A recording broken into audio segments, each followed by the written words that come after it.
Guys, it's official, games are going to be costing 70 as a standard, and even games coming out this year and some last year are priced 80. This leaves me no choice to share with you how to get them cheaper, so let's get right into it.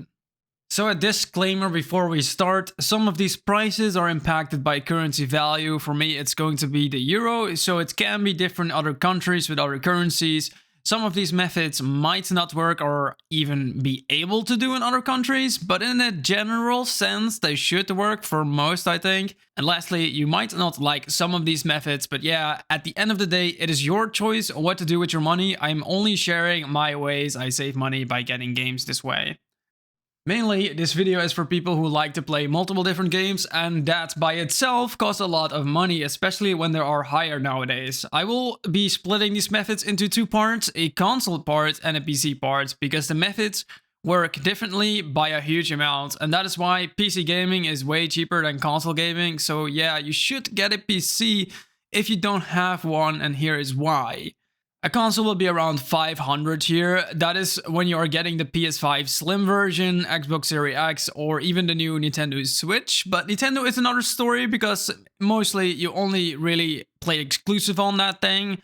I wouldn't even consider buying anything else, or you can go and get a PS5 Pro, which is around 800. But if you spend this much on a console, you can rather get a decent PC and save more money in the long term because of getting new games on console.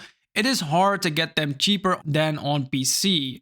So the only really way to get a new game cheap on console is that a retail store or a web store will sell the game for a little bit less when it comes out. If you can find a site that shows you the most web store prices in one list within your country, this will help a ton. There should hopefully be one that sells the game for a little bit less, but be careful for scammers though. In my country, I can use the site to check the prices for console games and see the cheapest one. This is also great for getting older games, because in the console store, games, when they are not on a discount or priced at their launch price most of the time, which is high, and some are even higher than that of the standard retail price. This is also a reason to get your console with a disc reader. Yes, it costs a little bit more, but if you buy all your games like this via retail, for your games on disc, you will get your money's worth out of it rather quickly. Also, another thing on console is that you have to pay a subscription to play online, and it should be around 70 to 80 for both Xbox and PlayStation Online subscriptions for a year. So with PC, you don't really have to pay that at all. With these subscriptions, you do get some games for free that you probably may play or not. And you can get better subscriptions for a higher price, which lets you use cloud gaming on the PlayStation and use the Game Pass on Xbox, which also gives discounts in their stores. That is great if you want to play old games, but we're here for new games, and always check retail stores for a better deal when looking for old games too. To be fair, the only thing you should get is the Xbox Game Pass Ultimate if you only have an Xbox, because you can do a nice trick with it. But you should get it on PC instead, which is also priced cheaper because on PC it's a different pass, but you get the same feature as in the Ultimate Pass on the Xbox, and that is that the publishers from Xbox will launch their new games on the subscription day one. But more on that later when we get into the PC part, because that is where you should get the pass and also other subscriptions if used right. After all, Xbox is going to be launching a lot of promising games earlier this year. So consoles, yeah, you should probably not get one if you want to save money. Only reason to get one is that it is really simple to put up if you can't find the time to get into PC gaming, and it is also great for your kids. But for me, the only reason I have a PS5 is to play exclusives, and there aren't any really amazing exclusives coming out this year, which is not announced so far. And all really good exclusive games from PS5 last year and further are now playable on PC, with the most recent one, Final Fantasy Rebirth, which line of games won't be exclusive on the PS5 anymore anyway. And the same goes for Xbox games, that they can be played on PC or via Xbox PC Game Pass day one. So having a PC is cheaper for this year. Also, another thing I want to say with console gaming, that it is good but useless if you don't have a 4K TV or a monitor, because the console is optimized for playing 4K, and yes, you can of course play on lower resolutions, but it doesn't change the price. So if you don't use 4K, you don't get the best out of your console, which sucks. And getting a good 4K television on a monitor isn't cheap. And you also have the HDR features to think about. So if you don't use those, a PC is, again, the better choice. Here's why. I talked a lot about getting a PC, I know, but what is the best way to get one? This is to build one of your own, which is king because it is cheaper, and you can use secondhand markets to make it even cheaper, but be careful of scammers. You could also get a custom ready built PC or a laptop optimized for gaming. So if you don't know anything about the hardware, it is also kind of hard to build your PC, of course, but it's also tricky to buy a custom PC or laptop because you don't know if it is good enough to play the games that come out this year at a good performance.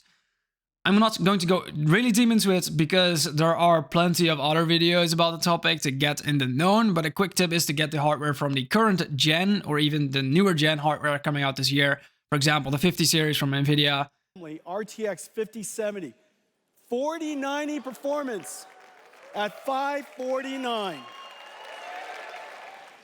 Impossible without artificial intelligence. Impossible without the 4 teraops of AI tensor cores. Impossible without the G7 memories.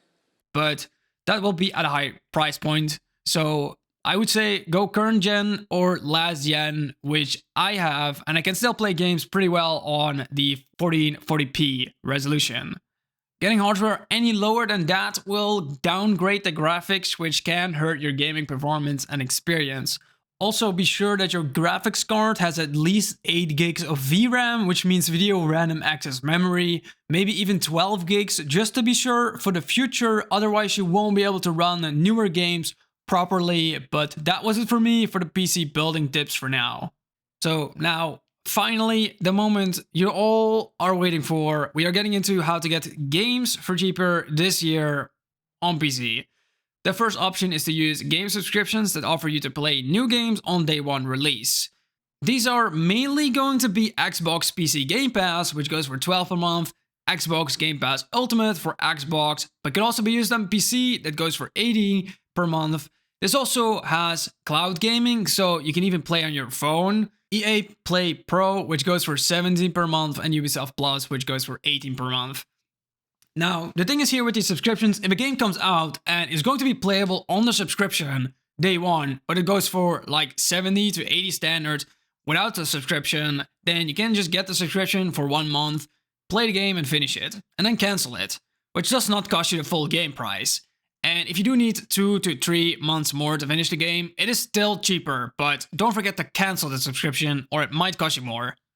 So the Xbox Game Pass for PC is great this year because there are going to be a lot of day one releases on the pass for games. This is how much you will save if you want to play those games this year. So for example, these are the games I'm going to play because of using the pass this way.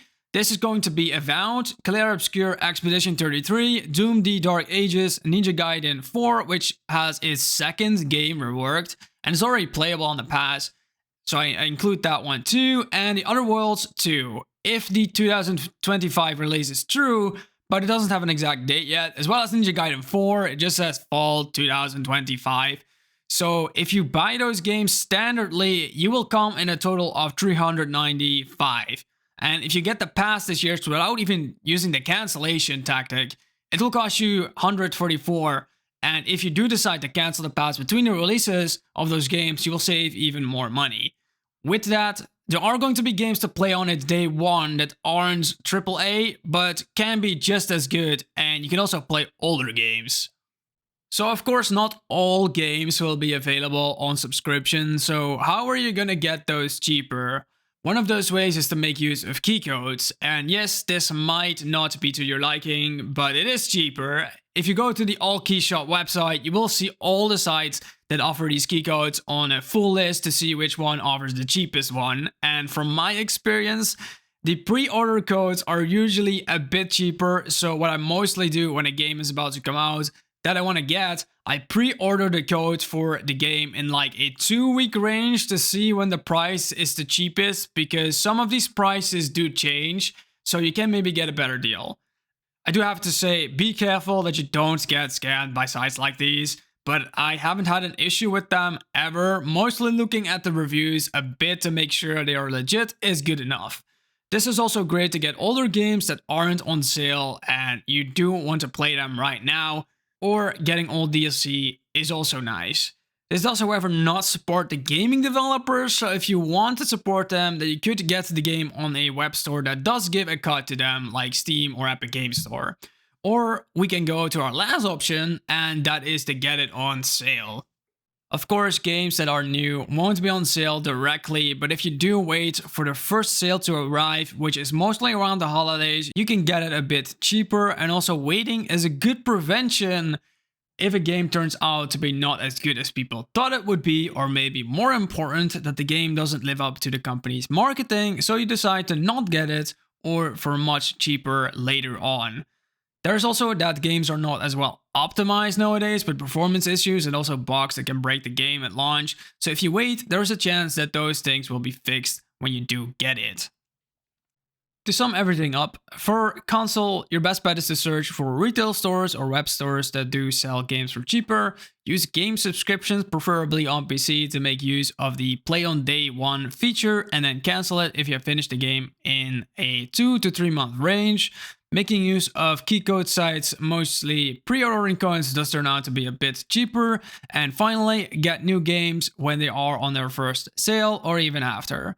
And that is how I save quite a lot of money to play games I would want to play, because if I didn't use these methods, some games I wouldn't even have gotten to play because they're just too expensive now, and most games aren't really worth the price in my opinion, but that would be another topic.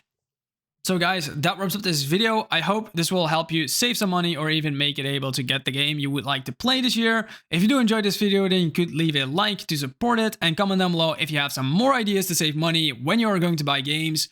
Subscribe if you want more content, but I thank you for watching and I see you in the next one.